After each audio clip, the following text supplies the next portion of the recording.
You continue to lose sales because you don't have a personal brand or you're not taking it seriously. A strong personal brand builds credibility, authority, and trust with your audience, which equals attracting more business. The question is, how do you even start a personal brand? What is the very first step? Before I tell you, I want to tell you what personal branding is not. Personal branding is not pretending to be somebody that you're not or building this fake persona. And I tell you from personal experience, it's just not the ideal way to go. For example, you're not going to see me super glammed up. I love being comfortable in my hoodie. I actually had a friend that would constantly tell me to get glam, you need to look a certain way. And it was just not me. I didn't feel comfortable. I never wanted to show up on social. Did not translate to the brand that I personally wanted. Personal branding is not just gaining followers for your own personal benefit. It's not selfish to build a personal brand, but getting followers just because you want to sell them something. Number 3 is self-serving, self-promoting. Anything self, that's not what personal branding is. Creating content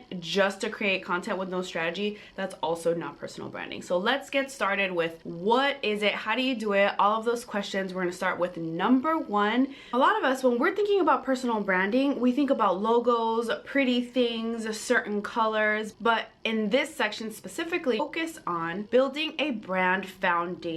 Think about when building a home, you need a strong foundation for that. Ask yourself, what is your product, service, business opportunity going to be providing for your client? More important than anything, what problem are you solving? Even if your product or service is a luxury, you still are solving a problem. Nobody cares that your course has 18 videos or that your shampoo is made with certain plants. All they want to know is, what problem are you solving for me? An example, I make tutorial videos, certain videos I am promoting a specific product or I'm an affiliate with a product. If I go in, hey, I'm going to sell this product, they will automatically know, what problem am I solving with this product? A recent tutorial I made, a link in bio alternative. New entrepreneurs or aspiring entrepreneurs don't have the funds. So a link in bio can be a great alternative to make money if you're just getting started, you want some cash in your pocket and eventually have your own website. So the problem that I'm solving is, I know you don't have the income right now to invest in a website. I got you. Get this link in bio. Focus on what problem are you solving. When you start making content, you'll be able to think about it that way versus I have to sell my product. Something else that you need clarity on is who you're talking to. You're solving a problem, but for who? So building an ideal client profile, I'm talking name. What are you gonna name this person? What are their hobbies? Where do they hang out? What do they watch? What are their goals, aspirations? What does their family look like? My ideal client may be a single mom that doesn't have the time to create content or income to invest in certain programs, but maybe your ideal client is someone that doesn't have kids, but that's not it. You have to have that personality, which brings me to point number 2. Your brand identity and positioning is part of this personality that you're building. Remember in the beginning, we were talking about, you're not gonna just make up this fake person that you cannot relate to. It has to be an extension of you. What do you want to be known for? Fun quirks that you do. How does your ideal client feel when they find you on social or when they see you on the street? Even think about the tone of voice that you speak with. For me, you're not gonna hear me drop F-bombs. That's not part of my personal brand. Now, I do speak hella bass. People either love it or hate it, and it's fine. Something else that's part of the personality of your personal brand is,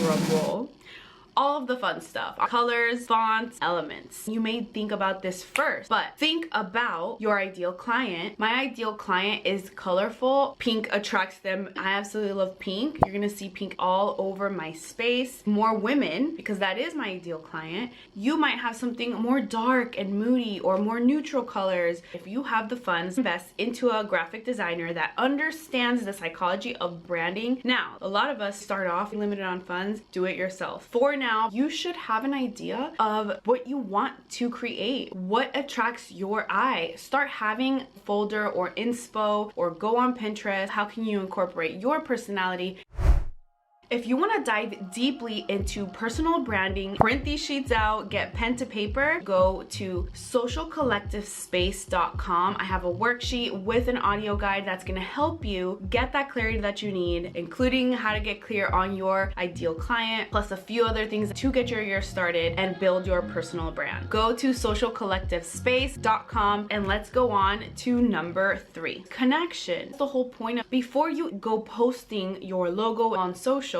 you need to know what your plan is. What journey am I taking my client on? Before they've pressed buy now or sign up or book, what is the step-by-step? They find you on TikTok, then what? What happens after that? See, a common mistake that I see, they find a creator or they find an entrepreneur or business owner on a social platform. They send them to Instagram. Hey, go talk to me on Instagram. From Instagram, you're a YouTuber now, so you're like, check out my next video. Understand, you need a roadmap. You know, the exact step-by-step that you're taking your ideal client even after they buy. Ultimately, you want to get them on your email list, give them the best free content. Nowadays, there's so many different things like text message marketing. You can send them a quick motivational text or anything that has to do with your industry every single week with fun tips, industry updates, trends, things that go with your industry, and not necessarily a sale.